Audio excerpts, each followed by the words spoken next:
सभी विद्यार्थियों को मेरा वंदे मातरम। मैं विकास श्रीवास्तव विक्रमादित्य आईएएस गोरखपुर के YouTube चैनल पर आपका स्वागत करता हूं।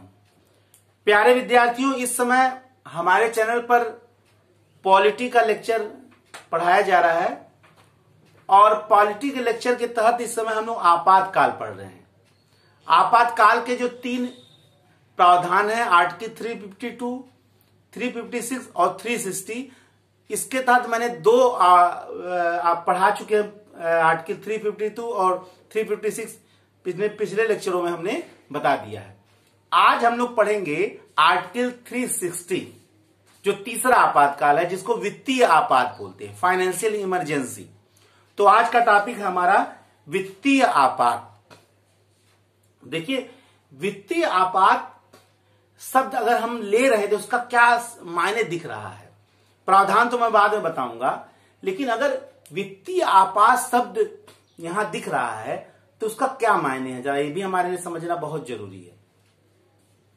देखिए, वित्तीय आपात जो है भारत में एक वित्तीय संकट की बात बता रहा है। वित्तीय संकट का मतलब ये हो गया कि फाइनेंशियल रूप से देश में कोई बड़ी घटना घटने जा रही, बड़ी दुर्घटना घट गई। घटना क्या, दुर्घटना घट रही है, या देश बहुत ऋण हो गया, देश बहुत कर्ज हो गया, देश अपना ब्याज चुका नहीं पा रहा है जो अंतर्राष्ट्रीय संस्थाओं से ले रहा है, या देश में स्थिति जो वित्तीय स्थायित्व है वो खत्म हो गई है, ऋण हो गया है, व्यापार और संकट, बहुत सारी चीजें, धन की संकट पैदा हो गई है। ठीक है ना। यानी कि जो फाइनेंशियल सेक्टर में है पूर्ण रूप से एक अस्थायित्व की भावना या स्थायित्व की कमी आ जाए। जैसे आप जिम्बाब्वे को दे सकते हैं, बहुत सारे देश दे सकते हैं। अभी आपने देखा बहुत सारे यूरोपीय कंट्री की, पुर्तगाल वगैरह दिवालिया हो गए। दिवालिया क्यों हो गए? क्योंकि अपने खर्च को कम किया नहीं, कर्ज लेते चले गए। एक समय ऐसा आया कि अपने कर्ज चुकाने में वो अक्षम पा गए। वो तो यूरोपीय कंट्रियां इसी सिद्धांत पे चलती हैं, यावत जीवत सुखी जीवत ऋणम कृत्वा घृतम पीवत। यानी जब तक जीना है, सुखी जीना है, भले ही ऋण लेके घी पीना पड़े। तो ऋण लेके घी पीने की जो संकल्पना है यूरोपीय कंट्रियों की, जो भोगवाद की संस्कृति है कि हर हाल में भोगो, चाहे जेब में कौड़ी हो चाहे ना हो, और हर हाल में भोगने के संकट जो है वो, अभी आप देखिए जो अमेरिका में जो सब प्राइम संकट आया था, अभी मंदी आया था जो 2007 में, वो भी ऋण लेकर घी पीने वाला सिद्धांत था। जो भी 2007 में अमेरिका की मंदी, सब प्राइम संकट आया और पूरी दुनिया में फैल गया, तो वो भी क्या कर रहा था, ऋण लेके घी पीने वाली बात थी। उन लोगों को ऋण दिया गया जो ऋण को चुकता करने में सक्षम ही नहीं थे, योग्य ही नहीं थे। सक्षम की बात छोड़ो, योग्य ही नहीं थे ऋण चुकता करने के। और एक समय ऐसा आया कि लोगों ने जब ऋण चुकाने में हाथ खड़े कर दिए तो बैंक बर्बाद हो गए। लेहमैन ब्रदर्स जैसे 150 वर्ष पुरानी बैंक बर्बाद हो गए। उसी प्रकार यूरोपीय कंट्रियां ऋण लेती चली गई। जब चुकाने में अक्षम हो गई तो दिवालिया अपने आप घोषित कर दिया, दिवालिया हो गई। पुर्तगाल अन्य देशों, अभी मैंने बताया बहुत सारे कंट्रियां हैं, अन्य देशों को मिलकर उनको बचाना पड़ा। तो ऐसी स्थिति को वित्तीय संकट की स्थिति बोली जाती है। अब इसकी स्पष्ट कोई परिभाषा तो नहीं है। वित्तीय संकट की स्थिति को वित्तीय स्थायित्व न हो या साख संकट में, यही शब्द कहा गया, बहुत ज्यादा व्याख्या तो नहीं किया गया है। संविधान मैंने बताया बहुत जगह मौन है। ठीक है ना। तो हम तो इसका अंदाजा लगा ही सकते हैं कि ऐसी स्थिति, दिवालिया होने की स्थिति, कर्ज संकट होने की स्थिति, ब्याज ना चुकता कर पाने की स्थिति, रुपए का अथाह, बहुत सारी स्थिति हो सकती है। इसका आप अंदाजा लगा सकते हैं, इसका कोई परिभाषित नहीं है। तो संविधान बहुत मौन है। ऐसी स्थिति अगर पैदा हो जाए, भारत में भी हमने यही, जहां तक हम लोग जानते हैं, सरकार तो कोई बहुत आंकड़ा नहीं निकालती है, एक एक बच्चा पैदा, उसके बाद हजारों ऋण हो जाता है।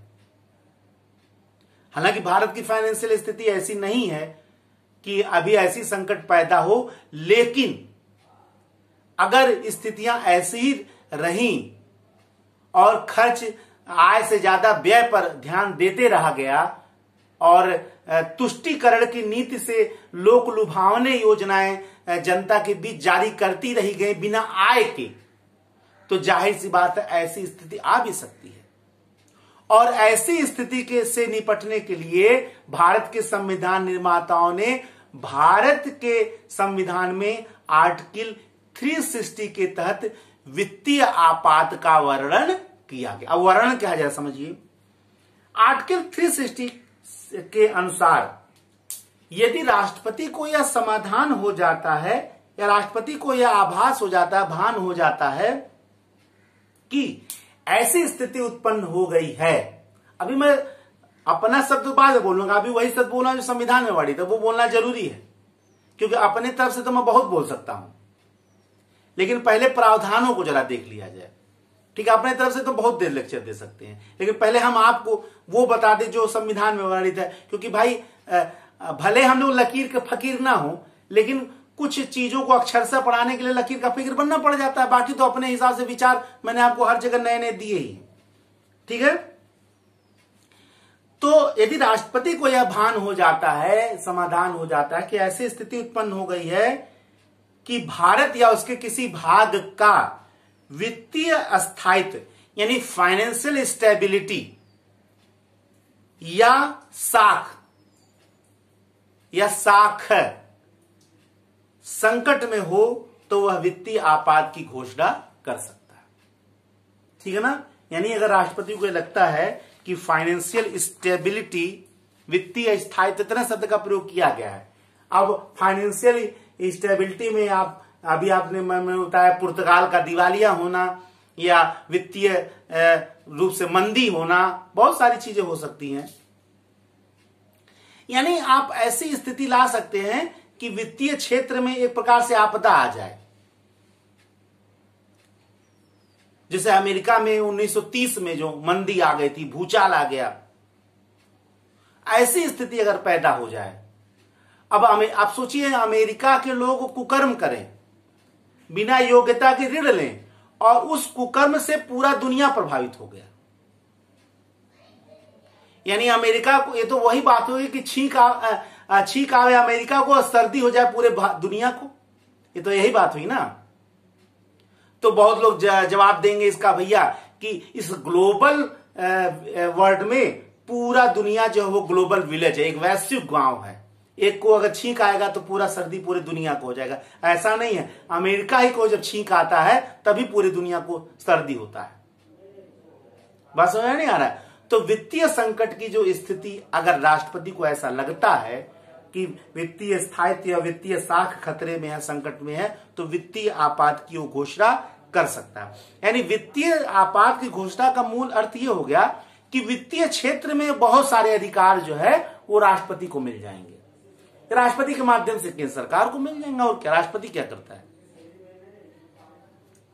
राष्ट्रपति के माध्यम से करता तो सब कौन है? केंद्र सरकार। ये तो छुपी बात है नहीं। ठीक है, आइए देखा जाए। अब इस उद्घोषणा के पश्चात होता क्या है? देखिए वही वाला बात जो 356 बताया था। उद्घोषणा के पश्चात अगर उद्घोषणा हो जाता है तो यह एक बार में 2 माह तक यह प्रवर्तन में रहता है। लेकिन अगर 2 माह के अंदर, यदि 2 माह के अंदर संसद इसका अनुमोदन कर देता है, संसद के दोनों सदन इसका अनुमोदन कर देते हैं, तो यह कितने दिन तक चलेगा? अभी तक हमने प्रावधान पढ़ते आया, चाहे वो 352 हो चाहे 356 हो, कि संसद के अनुमोदन के बाद 6 महीना तक चलेगा। लेकिन यहां ये नहीं है। यहां प्रावधान ये है कि एक बार अगर संसद अनुमोदित कर दे तो यह अनिश्चित काल तक प्रवर्तन में रहेगा। कहा अनिश्चित काल, माइंड करिए, अनसर्टेन है ये एक नई चीज आई है और ये बहुत लोग कंफ्यूज कर सकता है। यानी डिफरेंस बिटवीन आर्टिकल 352, 356 एंड 360, यानी कि 352 व 356 और 360 के बीच ये स्पेशल अंतर है कि जहां उन दोनों अनुच्छेदों को टाइम पीरियड के लिमिटेशन में बांधा गया है, वहीं आर्टिकल 360 को एक बार संसद के अनुमोदन के बाद किसी टाइम पीरियड में बांधा नहीं गया। यहां अनिश्चित शब्द का प्रयोग हुआ है। ये बड़ी बात है, ये एक अंतर है, ठीक है ना। एक बार अगर उसके लिए समय नहीं बताया गया है, ठीक है ना। यानी अगर आपसे यह पूछता है एग्जाम में कि आर्टिकल 360 को संसद के अनुमोदन के बाद कितनी अवधि तक लागू रखा किया जा सकता है, तो उत्तर होगा अधिकतम अवधि का निर्धारण नहीं किया गया है। दो शब्द एग्जाम में दे सकता है, अधिकतम अवधि का निर्धारण नहीं किया गया है या अनिश्चित काल। ये लोकतंत्र की विधान में अलग दिख रहा है। पहली बार किसी अनुच्छेद को अनसर्टन कर दिया गया है। एक बात और है, यहां बहुत ध्यान देने वाली बात है कि वित्तीय स्थायित्व कोई साधारण, वित्तीय अस्थायित्व या वित्तीय संकट कोई साधारण शब्द नहीं है। राजनीतिक उठापटक, विधायी उठापटक तो लोकतंत्र के क्रीड़ा स्थल में बहुत सारे होते रहते हैं। ये आए, वो गए, यहां आए, वहां गए, 25 पार्टियां मिल गई, 30 पार्टियां मिल गई। कभी कभी तो कुछ नेताओं ने रिकॉर्ड कायम किया दल बदलने का। बहुत ही अच्छे अच्छे एग्जाम्पल आपको भारत में मिल जाएंगे। तो चाहे वो विधायी उठापटक हो, चाहे वो एग्जीक्यूटिव यानी कार्यपालिका संबंधी उठापटक हो, ये तो चलता रहता है, बहुत बार हुआ है। हालांकि वो भयानक स्थिति वो भी है, लेकिन इसको देखने से तो ये लग रहा है, इस प्रावधान को, कि हमारे संविधान निर्माताओं ने इसको ज्यादा भयानक मान लिया है और ये कब तक खत्म होगा इसका भी कोई निर्णय नहीं वो कर पाए। इसीलिए हो सकता है, अब ये तो स्पष्ट उनके मन को समझ पाना कोई बड़ी बात तो है भाई, वो क्या सोच रहे थे, लेकिन अनिश्चित कर दिया गया। हालांकि ये संविधान संशोधन के तहत इसको बाद में किया गया अनिश्चित, नहीं तो पहले जो है, पहले ये आर्टिकल 352 के ही तहत चलता था, लेकिन एक संशोधन के माध्यम से इसको अनिश्चित बना दिया गया। यानी संशोधन करके अनिश्चित क्यों बनाया गया, ये कैसे वो लोग, जो लोग बनाए होंगे वो समझ रहे होंगे ऐसा क्यों किया गया, लेकिन ये जरूर इस बात को इंगित कर रहा है कि ये एक भयानक संकटकारी स्थिति को बता रहा है। यानी वित्तीय आपात निश्चय ही एक भयानक संकटकारी स्थिति को बता रहा है, और निश्चय ही एक देश के लिए अगर उसका खजाना ही संकट में पड़ जाए तो निश्चय ही किसी देश के लिए एक भयानक स्थिति है। जैसा आपने देखा पुर्तगाल के लिए, अन्य देश, यूरोपीय कंट्रियों के लिए ऐसा हुआ, ठीक है ना। साधारण बहुमत से संसद इसका अनुमोदन करता है और इस अनुमोदन के बाद यह अनिश्चित काल तक चलता रहता है, लेकिन राष्ट्रपति कभी भी इसे वापस ले सकता है। राष्ट्रपति जब भी चाहे इसे वापस ले सकता है, ठीक है ना। उसके लिए किसी अनुमोदन की आवश्यकता नहीं है, ठीक है। यानी राष्ट्रपति के इच्छा तक इसको छोड़ दिया गया, राष्ट्रपति जब चाहेगा ले लेगा। अब प्रभाव क्या है, क्योंकि प्रभाव ही मेन है। जब वित्तीय आपात लागू हो जाता है तो राष्ट्रपति या संघ की कार्यपालिका राज्यों को वित्तीय औचित्य से संबंधित सिद्धांतों का, वित्तीय औचित्य से संबंधी, यहां शब्द समझिएगा, वित्तीय औचित्य संबंधी सिद्धांतों का निर्देश केंद्रीय कार्यपालिका राज्यों को दे सकती है। अब वित्तीय औचित्यों से संबंधित सिद्धांत क्या भैया, ये भी एक बड़ी बात है। मैंने ये भी बताया आपको कि संविधान बहुत जगह मौन है। संविधान निर्माता एक चीज और सोच रहे थे कि भैया कि एक बात जरूर हमें समझना चाहिए कि आज हमारे विचार कुछ है, आने वाले पीढ़ियों के विचार कुछ होंगे, तो कुछ स्पेस छोड़ दो ताकि वो भी अपने अनुसार से उसकी व्याख्या कर सके। इसीलिए बहुत जगह स्पेस छोड़ा गया, इसीलिए बहुत जगह संविधान मौन है। आप देखिए कितना सुंदर व्यवस्था हमारे संविधान निर्माताओं ने किया कि संविधान को हर समय प्रासंगिक बनाए रखा, परिस्थितियों और समय काल के अनुसार। यानी उन्होंने संविधान को निरपेक्ष नहीं बनाया, सापेक्ष बनाया। निरपेक्ष नहीं बनाया, जैसे बहुत सारे धार्मिक सिद्धांत हैं जिनको निरपेक्ष बनाया गया, एक बार जिसने कह दिया वो हर युग जन्म जन्मांतर तक चलता रहेगा, ऐसा नहीं है। संविधान को हमारे निर्माताओं ने सापेक्ष बनाया, समयकालीन परिस्थिति के अनुसार बनाया है, स्पेस दे रखा है कि भाई समय के अनुसार परिवर्तन करिए। तो हो सकता है शब्दों को इसीलिए मौन रखा हो।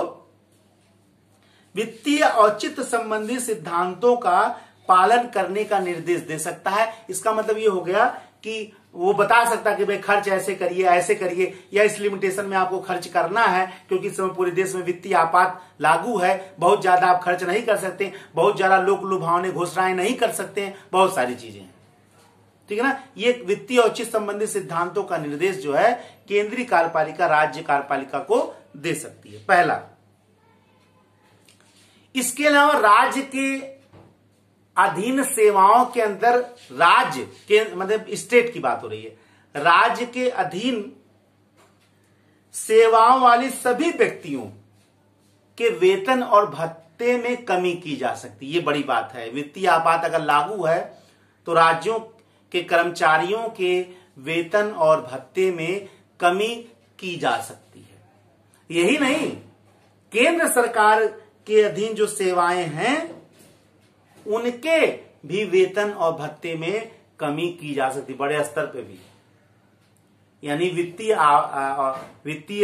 अस्थायित्व की स्थिति अगर पैदा हो रही है, वित्तीय संकट की स्थिति अगर पैदा हो रही है देश में, तो सरकारी कर्मचारियों के वेतन में और भत्ते में कमी करने का अधिकार एक प्रकार सरकार को प्राप्त हो जाता है।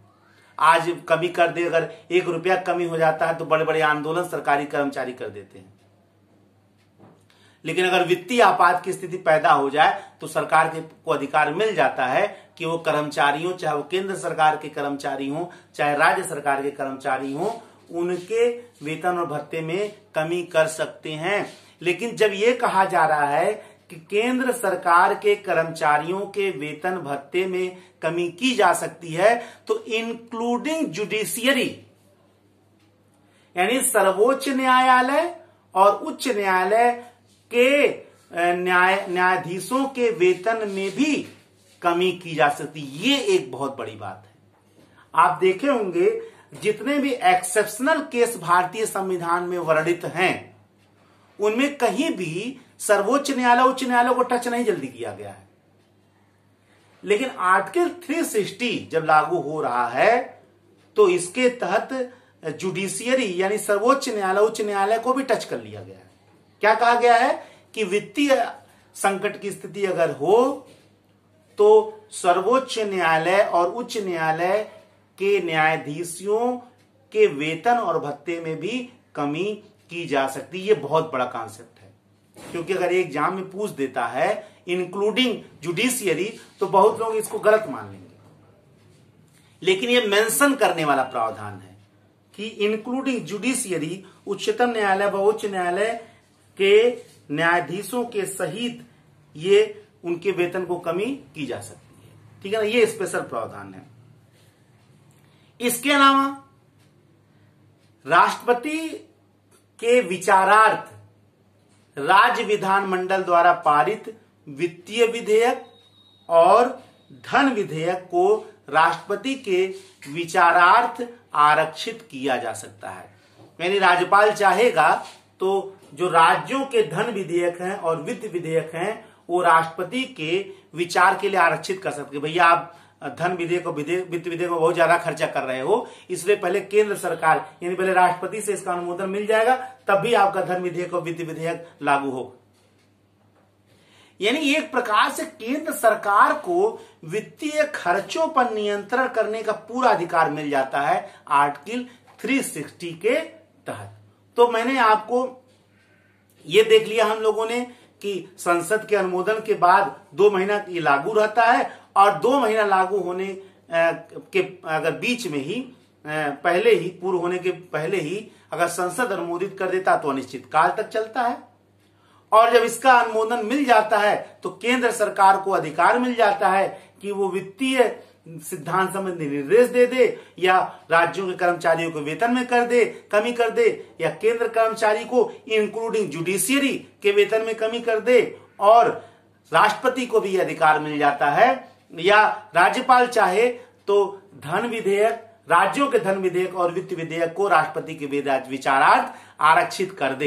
यानी राष्ट्रपति की अनुमति के बाद ही राज्य सरकार अपने धन विधेयक और वित्त विधेयक को संचालित कर सकती है। तो ये पूरी कथा हो गई वित्तीय आपातकाल की। इस प्रकार से हमने जो इमरजेंसी प्रोविजंस हमारे इंडियन कॉन्स्टिट्यूशन में वर्णित किए गए हैं, आर्टिकल 352, 356 और 360, इसका विस्तार से वर्णन हमने कर दिया। आज 360 का विस्तार से वर्णन किया, और इसके पहले हमने आर्टिकल 352 और 356 का वर्णन किया। अब नेक्स्ट वीडियो में हम अपने पॉलिटी के नए लेक्चर के साथ उपस्थित होंगे। तब तक के लिए जय हिंद, जय भारत, वंदे मातरम, धन्यवाद।